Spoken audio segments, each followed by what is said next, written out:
Fine, then just do it already. Ethan's voice boomed from the kitchen into the living room, where I sat going through last week's expenses. Do what? I fired back, not looking up. You should transfer the money to her account. You know she's struggling. You gave her almost everything, didn't you? I closed my laptop, exhaling sharply. I don't think that's necessary, he said, his tone ice cold. He walked into the room, hand running through his messy hair. You're really cold-hearted, you know that? I flicked my eyes to him, challenging him silently. He didn't respond, just shook his head and walked away, leaving the tension in the air. The past few years of our marriage had been smooth. Ethan managed a bustling local cafe. I worked as a software developer. Our routines were mundane but comforting, until yesterday. It all started when our doorbell buzzed while we were having dinner. Ethan went to answer it, and I heard a woman's voice, shaky but familiar. Moments later, Ethan walked into the dining room, his sister Lindsay trailing behind. Rachel, this is Lindsay, Ethan said softly, barely able to look me in the eye. She needs a place to stay for a while. Lindsay, whom I had only heard about in passing, stood there looking much older than her 35 years. Her eyes darted around, never settling on anything for too long. She held onto a large duffel bag, knuckles white from the grip. I forced a smile. Of course, Lindsay, make yourself comfortable. Hours later, Ethan and Lindsay were talking in the kitchen while I sat stiffly on the couch, pretending to watch a show. Their voices were hushed, but I could catch bits and pieces. Something about financial distress, emotional burnout. None of it felt right. So, how long do you think she's staying? I asked Ethan as we got ready for bed. Not sure, he responded, his voice tired. Just until she gets back on her feet. I nodded, turning off the bedside lamp. Something gnawed at me, a sense of unease I couldn't shake off. The next morning, our usual routine was disrupted. Lindsay was already in the kitchen, making herself at home. Good morning, Rachel, she greeted with an unsettlingly cheerful tone. Morning, Lindsay, I replied, putting on a neutral mask. I grabbed my coffee and headed to my office, giving Ethan a quick peck on the cheek. See you tonight. Work was my solace. The lines of code calmed my racing thoughts, but Lindsay's sudden appearance crept in now and then. Every time I tried to focus, the image of her standing limply at our doorstep popped into my mind. When I returned home, I found Ethan and Lindsay laughing over some old stories. They didn't notice me come in. The scent of dinner wafted through the air, but I felt no appetite. Anything I need to know about your sister's return? I asked Ethan later that night. He sighed heavily. Lindsay's been through a lot, job losses, a rough divorce. She just needs time. But why now? I pressed. Why not reach out sooner? Rachel, please, he almost pleaded, just give her a chance. I closed my eyes, biting my lip. There was more to Lindsay's story, more than Ethan wanted to admit. I decided to keep a close eye on her. For now, I would play the supportive wife, but I knew I'd need to dig deeper. Lindsay was a storm brewing, and I could sense that she would disrupt the calm we had built. Over the next few days, my discomfort about Lindsay's presence only grew. Ethan's sister settled in like she had never left. I observed, my senses tuned to each interaction, every little change in the atmosphere of our home. Tensions were already simmering beneath the surface. One morning, I found Lindsay lounging on the sofa, remote in hand, feet propped up on the coffee table. Rachel, could you pass me some water? She asked, not even glancing away from the TV. I bit back a sharp retort, grabbed a glass of water, and handed it to her. Here, I said, my voice clipped. Thanks, she replied absent-mindedly. Ethan wasn't aware of these small moments. Whenever he was around, Lindsay transformed into the picture of humility, polite, and grateful. But when we were alone, a different side of her emerged. One evening, after dinner, Ethan had to rush back to the cafe to handle a staffing issue. Lindsay and I were left alone. I cleaned up, and she sat at the table flipping through a magazine. So, Rachel, have you thought about letting me borrow your car, just for a couple of days till I get things sorted? Lindsay asked, her tone casual but laced with expectation. I don't think that's a good idea, I replied, keeping my voice steady. We need it for work. Right, she said, smirking slightly. Ethan mentioned your job. A software developer, huh? Sounds demanding. It is, I said, sensing some form of judgment in her words. Must be nice, she added, not looking up. Having a stable job and all. I work hard for it, I countered, wiping the table a little too forcefully. I'm sure you do, she returned, her voice dripping with something I couldn't quite place. Just don't be too harsh on Ethan. He's always been a bit naive, you know. My hands froze, but I didn't rise to the bait. I finished my task in silence, leaving her still seated at the table. That night, as Ethan and I climbed into bed, I could feel the invisible weight of an impending storm.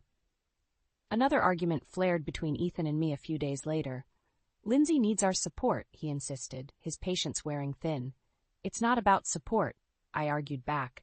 It's about boundaries. She's becoming a burden. She's my sister, Rachel. We can't just throw her out because she's inconvenient, he stated firmly. In the days that followed, Lindsay's behavior only became more problematic. She stayed up late, making noise that kept us awake. I'd find the kitchen a mess after she cooked. She seemed to have little regard for the home we had so carefully maintained. Ethan, you have to talk to her, I said one night, frustration boiling over. I will, I promise, he said, tiredly rubbing his temples. But I knew he wouldn't. His blind spot for his sister was too large. One particularly exhausting evening, after catching Lindsay rummaging through my belongings in our bedroom, I had to force myself to stay calm. What are you doing? I demanded. Just looking for some socks, she replied innocently, though her eyes told a different story. We have a guest room for a reason, Lindsay. Please respect our space, I said, my voice hard. Lindsay didn't respond, just gave me a small smile that didn't reach her eyes and walked out. As I lay in bed that night, Ethan asleep beside me, I knew I needed to take action. Lindsay was becoming more than just a nuisance. She was a threat to the peace and stability of our home, and I wasn't going to let her tear everything apart. It was just a matter of how much more I could take before reaching my breaking point. The tension in the house was as sharp as a knife edge. Ethan was drifting away, drawn into Lindsay's world of manipulation. It was subtle at first, small remarks and suggestions, but over time it became clear Lindsay had a plan. One Saturday morning, Ethan sat down next to me with a sigh. Rachel, Lindsay thinks she's overstaying her welcome, he began cautiously. Does she? I replied, folding my arms. She suggested that maybe we could help her get back on her feet by giving her some financial help, he said, looking uneasy. No, Ethan. She's been here for weeks, and all she's done is create chaos, I replied sharply. She needs to show some initiative and find a job. Later, I overheard Lindsay talking to Ethan in the kitchen. Ethan, I feel like a burden, but Rachel? She's being so cold, she said softly, sniffling as if she was on the verge of tears. She's just stressed, Linz, Ethan replied, trying to console her. I don't think she wants me here. I'll leave if that's what you both want, she said, sounding pitiful. Ethan hesitated. No, we'll figure something out. Rachel just needs time. That evening, I found Lindsay rifling through our living room drawers. What are you looking for, Lindsay? I asked pointedly. I was just trying to find a pen, she responded, a hint of defiance in her eyes. Next time, ask, I said. She shrugged, the smirk playing on her lips, ever so slight, but I caught it. Dinner was a silent affair until Lindsay decided to stir the pot further. You know, Ethan, I overheard some people at the cafe talking. They said Rachel spends a lot of time with her male colleagues after work, she said casually, setting her fork down and giving me a sideways glance. I felt the accusation like a slap. Excuse me? I snapped. Oh, did I misunderstand? My mistake, she said, feigning innocence. Ethan looked troubled, his eyes darting between Lindsay and me. Rachel, is there something I should know? He asked, his voice low. Seriously, Ethan, you're going to believe this nonsense? I replied, my frustration hitting its peak. Lindsay's smirk returned. I'm sorry. I must have misheard, she added, pouring fuel on the fire. After dinner, I cornered Ethan. You know she's trying to turn you against me, right? I said, my voice trembling with anger. She's just stressed, Rachel. She didn't mean it, he said, rubbing his forehead. Open your eyes, Ethan. She's manipulating you. I shouted it without caring if Lindsay could hear. The argument spiraled with me accusing and Ethan defending. Lindsay's presence in our home became the tipping point for constant stress and bickering between us. One evening, I returned home to find Lindsay sprawled on the couch, chatting on her phone. Yeah, they're out of town this weekend, she said, her eyes meeting mine before quickly looking away. Who are you talking to? I demanded. She ended the call abruptly. Just a friend, she said, standing up. Just a friend? Or are you making plans behind our backs? I shot back. Calm down, Rachel. It's nothing, she replied, but there was a knowing glint in her eyes. That night, as I tried to sleep beside an oblivious Ethan, I knew I was reaching my limit. Her subtle digs, the way she wrapped Ethan around her finger, it all pushed me closer to the edge. The house had turned into a battleground, and I was out of patience. Time was running out, and something had to change. I couldn't sit back and let Lindsay poison our lives any longer. It was time to take control before she destroyed everything we had built. The breaking point came faster than I expected. I came home to find Lindsay seated at the dining table, Ethan nowhere in sight. She looked up with a sly smile. "Rachel, you're home early," she said, her voice tinged with mock surprise. Before I could respond, she added, "I was hoping we could talk." I dropped my bag, feeling the tension coil in my stomach. "What's there to talk about, Lindsay?" She leaned back, folding her arms. "I need money," she said bluntly. "A lot of it. I have debts that won't go away on their own." I stared at her, disbelief and rage mingling. "How much are you talking about?" 10,000 should do, she replied, her tone casual. "I promise I'll pay you back once I'm on my feet." "No way," I said, shaking my head. "That's out of the question." Lindsay's face hardened. "Ethan will do it if you won't," she said, eyes narrowing. "And what makes you think he'll go behind my back?" I challenged. She shrugged. "You'd be surprised what a brother would do for his sister." At that moment, Ethan walked in, holding groceries. He looked between us, sensing the hostility. "What's going on?" "Lindsay wants $10,000, I said, not taking my eyes off her. Ethan's face went pale. "That's a lot of money, Linz." "I need it, Ethan. Desperately," Lindsay pleaded, turning her gaze on him with those manipulative eyes. "Would you really leave me stranded?" "Ethan, we can't. This has to stop," I said firmly. "We'll figure something out, Lindsay," he told her, avoiding my gaze. I felt a wave of fury. "Are you seriously considering this?" Lindsay turned to me, her voice dripping with venom. "You don't control him, Rachel." I grabbed my coat. "We'll talk about this later, Ethan. I need some air." I stormed out, my mind racing. As I walked, I knew something had to change. Lindsay was tearing us apart, and Ethan was blind to it. Later, Ethan and I confronted each other in the kitchen. "We can't keep going like this," I said, my voice raw. "She needs to leave." "Rachel, she's my sister," Ethan shouted, slamming his fist on the table. "I can't just abandon her." "Then maybe it's time to choose," I said quietly. "Her or us?" His eyes flashed with pain and indecision. "You can't be serious." "I'm dead serious, Ethan. She's destroying our marriage." That night, I began digging into Lindsay's past. I called a friend who worked in finance, asking for any information on Lindsay's dealings. The results were shocking. Lindsay had been involved in several financial scams, always slipping away before being caught. Armed with this evidence, I knew I had to confront Ethan. As we sat down the following evening, I laid out what I'd found. "I don't believe it," he said, shaking his head. "Lindsay wouldn't do this." "There's more," I pressed. "She's been manipulating you for years. Look at the pattern." Ethan looked at the papers, his face crumbling. "This can't be true." "It is," I said gently. "You need to see her for who she really is." Torn between his loyalty to his sister and the undeniable evidence before him, Ethan looked lost. "What do we do?" "We need to confront her," I said. "She can't stay here." Ethan nodded slowly, the weight of the truth settling in. We walked to the living room together, ready to face Lindsay and expose her deceit. This confrontation would be the turning point, one way or another. Ethan and I entered the living room, ready for the confrontation.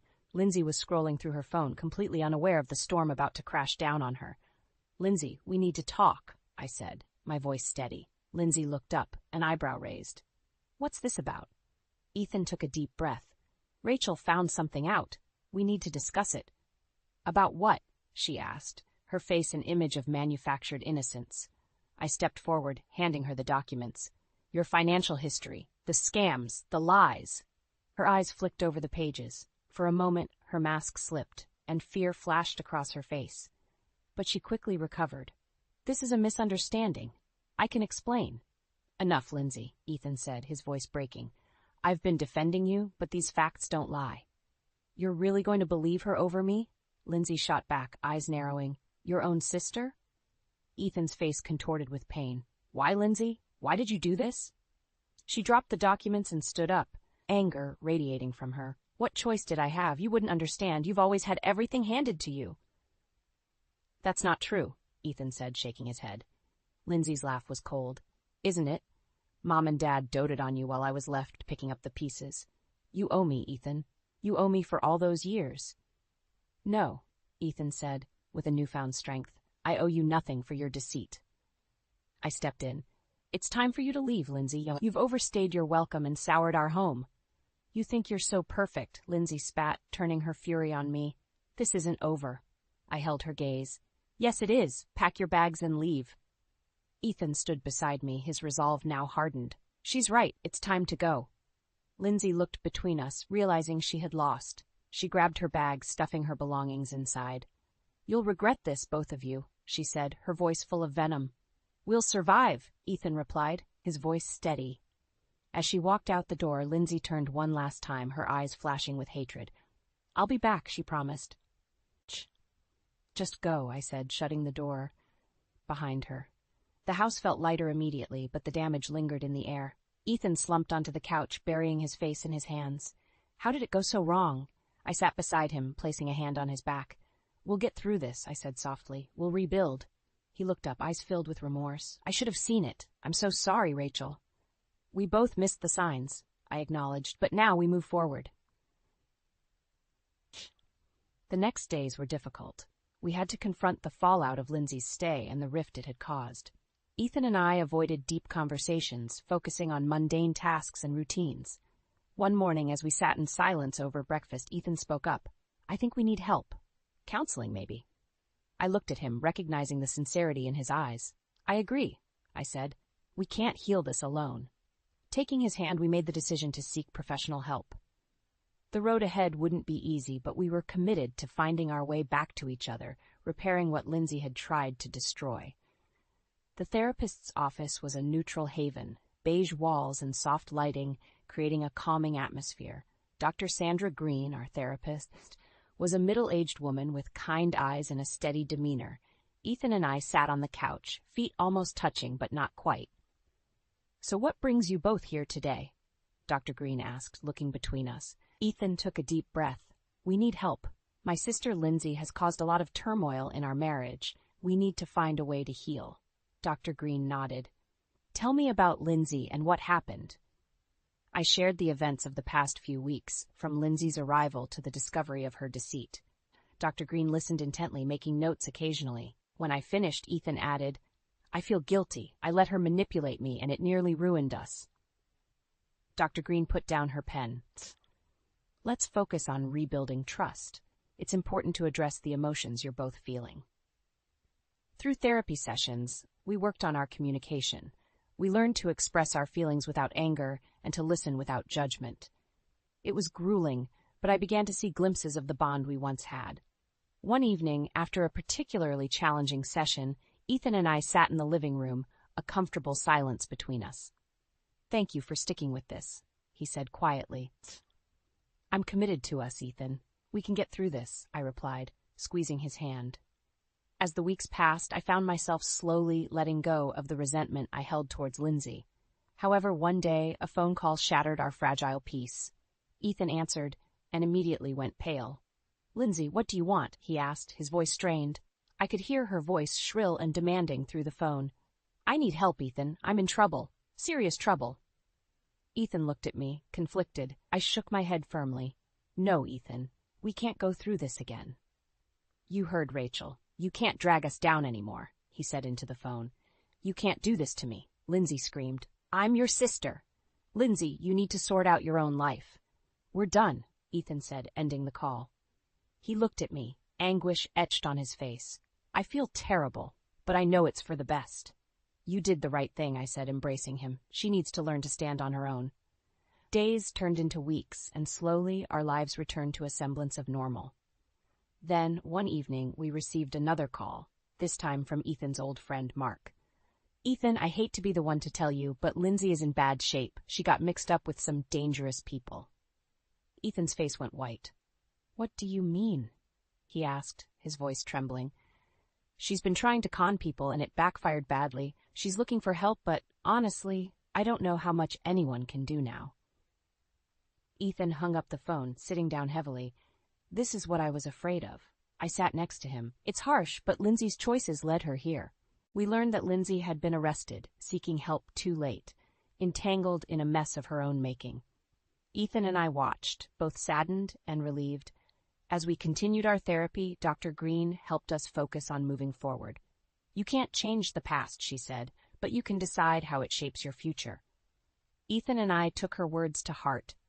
We worked harder on our relationship, setting clear boundaries and learning to trust again. It wasn't easy, but with each passing day, we grew stronger. While Lindsay's downfall was tragic, it became a catalyst for understanding and growth in our marriage. Together, we faced the shadows of betrayal and began crafting a new chapter, one built on the lessons we'd learned and the resilience we discovered within ourselves. Ethan and I walked into Dr. Green's office for what felt like the 100th time. Today felt different. There was a heaviness, the knowledge that we were on the brink of a major decision. Rachel, Ethan, how are you both? Dr. Green asked, her warm smile suggesting she already knew the complexity of our feelings. Confused, conflicted, I admitted, but we're here to figure it out. Ethan nodded. We need clarity. Dr. Green put her pen down. Let's talk about what you need from each other moving forward. I took a deep breath. I need to feel safe in our relationship, Ethan. No more surprises, no more manipulations from outside influences. Ethan reached for my hand. And I need to know you're with me, Rachel, through thick and thin. I squeezed his hand. Always, if it means we can rebuild trust. Dr. Green nodded approvingly. It sounds like you're ready to make some difficult choices. What about Lindsay's influence? This was the moment. I turned to Ethan. Lindsay can't be a part of our lives if we're going to heal. She needs to seek professional help. Ethan swallowed hard. He looked at me, anguish clear on his face, but eventually nodded. It's what we have to do. That evening, back at home, Ethan made the call. It was short and definitive. Lindsay, this is how it has to be. You need to get professional help. We can't be involved anymore. I watched him hang up, feeling both relief and sorrow. I hope she gets the help she needs, Ethan said wearily, sinking into the couch. We did everything we could, I reassured him. As the days turned into weeks, we focused on healing. Every morning, I would catch Ethan looking reflective, but he would also smile more easily. One Saturday morning, Ethan suggested, let's go for a walk, just the two of us. We walked hand in hand through a nearby park, the crisp autumn air invigorating us. I missed this, I admitted. Me too, Ethan said, squeezing my hand. We'll make new memories, Rachel, better ones. Our walks became a ritual, a way to reconnect and reaffirm our commitment to each other. One afternoon, we decided to visit Jamie, my close friend and confidant, who had been supportive through this ordeal. Come in, you guys. Jamie greeted us warmly, leading us into her cozy living room. How are things? She asked, genuine concern in her eyes. We're taking it one day at a time, I said honestly. Jamie gave a knowing nod. You've both been through the ringer. It's good to see you're working on it.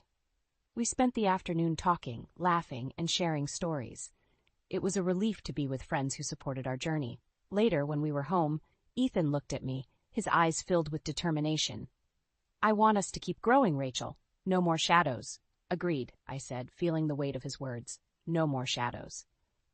We continued our sessions with Dr. Green, each one bringing us closer and helping us rebuild. We learned to trust again, not just in each other, but in our future. Eventually, we felt strong enough to talk about the next steps. We should consider renewing our vows, Ethan suggested one day. A fresh start. I smiled at the idea. I think that's a wonderful idea. As we stood in front of a small group of friends and family, reaffirming our commitment, I felt the weight lift completely. We had faced betrayal, confronted our deepest fears, and come out stronger. To new beginnings we toasted, clinking our glasses together. In that moment, I knew that the shadows of betrayal had finally lifted, giving way to the bright promise of a future we would build together, free from the darkness of the past. The fresh start Ethan and I had hoped for was beginning to take shape. We focused on our healing, attending couples therapy regularly, and working on our communication. Each passing day brought us a little closer. One afternoon, as we were heading to our therapy session, Ethan's phone rang. It was his old friend, Mark, again. Ethan answered, his face growing tense as he listened. "What's going on?" I asked after he ended the call. "Lindsay's in deeper trouble," Ethan said, his voice heavy. "She tried to con someone, and they didn't take it well. She's in real danger, Rachel." I felt a pang of anger mixed with pity. "What are we supposed to do about it?" Ethan sighed. "I don't know, but we can't go back to that chaos. She needs to face the consequences." We went through our therapy session, trying to stay focused, but I could see the worry etched on Ethan's face. Dr. Green noticed it too. "Ethan, what's troubling you today?" she asked gently. "Lindsay's in trouble again," he admitted. "I feel guilty for cutting her off, but I also know we can't help her anymore." Dr. Green nodded empathetically. "It's natural to feel conflicted, but remember why you made that decision. You need to protect your own well-being." After the session, we walked in silence, each lost in our thoughts. "Do you think she'll ever change?" Ethan asked suddenly. "I hope so, for her sake," I replied, squeezing his hand. "But we've done all we can." A few days later, we received a call from the local police. Lindsay had been arrested again, this time for fraud. I watched as Ethan took the call, his face a mask of pain and resignation. "Thank you, officer," he said before hanging up. "Lindsay's being held on serious charges." I reached out, holding his hand. "We have to let her face the music, Ethan." "I know," he said, tears welling up, "but it hurts." Time passed, and Lindsay's troubles remained a distant shadow. Ethan and I continued to strengthen our bond, finding joy in the simple things we once took for granted. We decided to attend a couples retreat recommended by Dr. Green. "Welcome, everyone," the retreat facilitator greeted us warmly. "This weekend is about reconnecting, rebuilding trust, and finding joy in your partnership." We participated in exercises designed to foster communication and understanding. One activity involved writing letters to each other, expressing our hopes and fears. "Dear Ethan," I began, pouring my heart onto the paper. "I admire your strength and your willingness to fight for us. We've faced so much, but I believe in our future together." When we exchanged letters, I saw tears in Ethan's eyes. "Rachel, your words mean everything to me," he said, his voice thick with emotion. "Your letter is beautiful, Ethan," I replied, my own tears falling. By the end of the retreat, we felt more connected than ever. We stood on a hill overlooking a serene lake, holding hands as the sun set. "This feels like a new beginning," Ethan said softly. "It does," I agreed. "We've come so far." Back home, the weeks turned into months, our relationship growing stronger. We began planning future projects together, talking about travel, hobbies, and even starting a family someday. One evening, as we sat on the porch watching the stars, Ethan turned to me. "I never thought we'd make it through all of this," he admitted. "But we did," I said, smiling, "and we're stronger for it." We received one final piece of news about Lindsay. She had finally checked herself into a rehabilitation program, facing the reality of her actions.